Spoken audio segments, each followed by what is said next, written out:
Ikasyam na kabanata. Datapwat si Saulo, na sumisilakbo pa ng mga pagbabanta at pagpatay laban sa mga alagad ng Panginoon, ay naparoon sa dakilang saserdote, at humingi sa kanya ng mga sulat sa Damasco sa mga sinagoga, upang kung siya'y makasumpong ng sinuman sa mga nasa daan, maging mga lalaki o mga babae, ay kanya silang madalang gapos sa Jerusalem. At sa kanyang paglalakad, ay nangyari na siya'y malapit sa Damasco, at pagdakay nagliwanag sa palibot niya ang isang ilaw mula sa langit.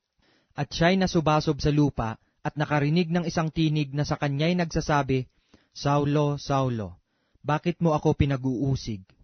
At sinabi niya, "Sino ka baga, Panginoon?" At sinabi niya, "Ako'y si Jesus na iyong pinag-uusig.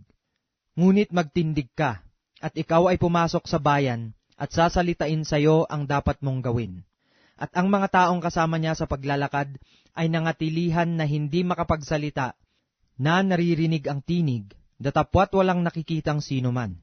At nagtindig sa lupa si Saulo, at pagkadilat ng kanyang mga mata ay di siya nakakita ng anuman. At kanilang inakay siya sa kamay at ipinasok siya sa Damasco. At siya'y 3 araw na walang paningin, at hindi kumain ni uminom man. Ngayon ngay may isang alagad sa Damasco na nagngangalang Ananias. At sinabi sa kanya ng Panginoon sa pangitain, "Ananias." At sinabi niya, "Narito ako, Panginoon." At sinabi sa kanya ng Panginoon, "Magtindig ka, at pumaroon sa lansangang tinatawag na Matuwid. At ipagtanong mo sa bahay ni Judas ang isa na nagngangalang Saulo, lalaking taga Tarso, sapagkat narito siya'y nananalangin." At nakita niya ang isang lalaking nagngangalang Ananias na pumapasok, at ipinatong ang kanyang mga kamay sa kanya, upang tanggapin niya ang kanyang pagtingin. Ngunit sumagot si Ananias, "Panginoon, nabalitaan ko sa marami ang tungkol sa taong ito, kung gaano karaming kasamaan ang ginawa niya sa iyong mga banal sa Jerusalem. At dito siya'y may kapahintulutan ng mga pangulong saserdote na gapusin ang lahat ng mga nagsisitawag sa iyong pangalan." Datapwat sinabi sa kanya ng Panginoon, "Pumaroon ka, sapagkat siya'y sisidlang hirang sa akin, upang dalhin ang aking pangalan sa harapan ng mga hentil at ng mga hari at ng mga anak ni Israel.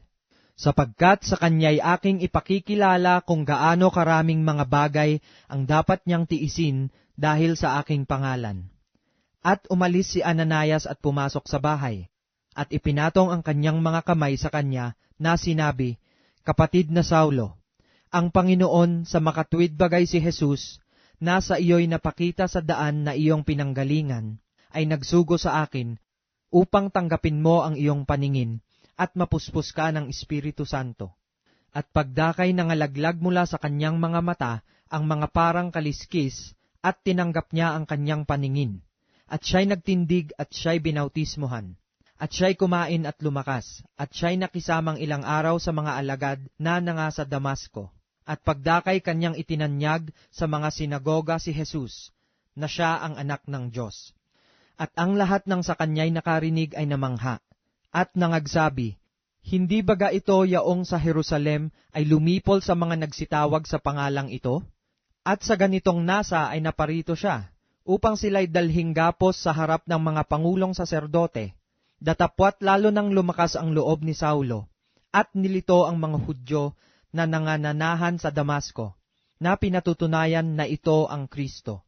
At nang maganap ang maraming mga araw, ay nangagsangunian ang mga Hudyo upang siya'y patayin. Datapwat na pagtalastas ni Saulo ang kanilang banta, at kanilang binantayan naman ang mga pintuang daan sa araw at gabi upang siya'y kanilang patayin. Ngunit kinuha siya sa gabi ng kanyang mga alagad, at siya'y ibinaba sa kuta na siya'y inihugos na nasa isang balaong. At nang siya'y dumating sa Jerusalem, ay pinagsikapan niyang makipisan sa mga alagad, at silang lahat ay nangatakot sa kanya, sa di paniniwala na siya'y alagad. Datapwat kinuha niya si Bernabe, at siya'y iniharap sa mga apostol, at sa kanila'y isinaysay kung paanong nakita niya sa daan ang Panginoon, at kinausap siya, at kung paano'y siya'y nangaral sa Damasco na may katapangan sa pangalan ni Jesus. At siya'y kasama-sama nila na pumapasok at lumalabas sa Jerusalem, na nangangaral na may katapangan sa pangalan ng Panginoon. At siya'y nagsalita at nakipagtuligsaan sa mga Greko-Hudyo, datapwat pinagpipilitan nilang siya'y mapatay. At nang maalaman ito ng mga kapatid, ay inihatid nila siya sa Cesarea at siya'y sinugon nila sa Tarso.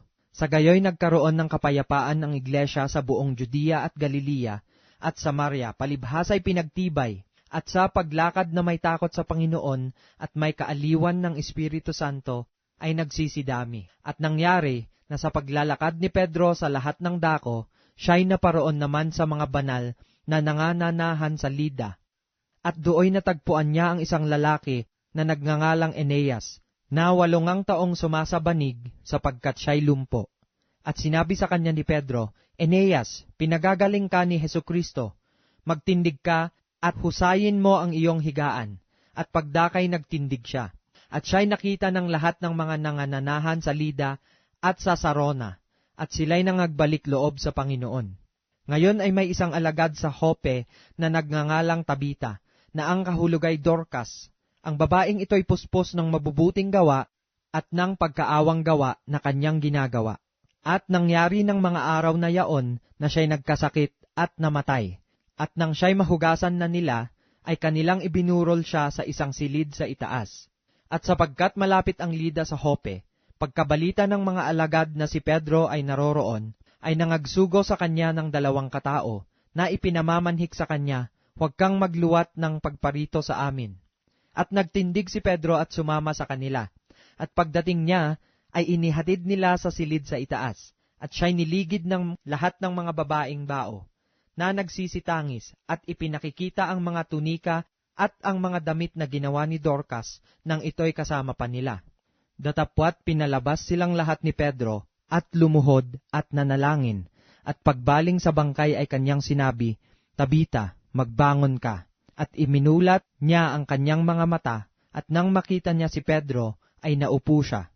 At iniabot ni Pedro sa kanya ang kanyang kamay, at siya'y itinindig, at tinawag ang mga banal at ang mga babaeng bao, at siya'y iniharap niyang buhay. At ito'y nabansag sa buong Joppe, at marami ang mga nagsisampalataya sa Panginoon.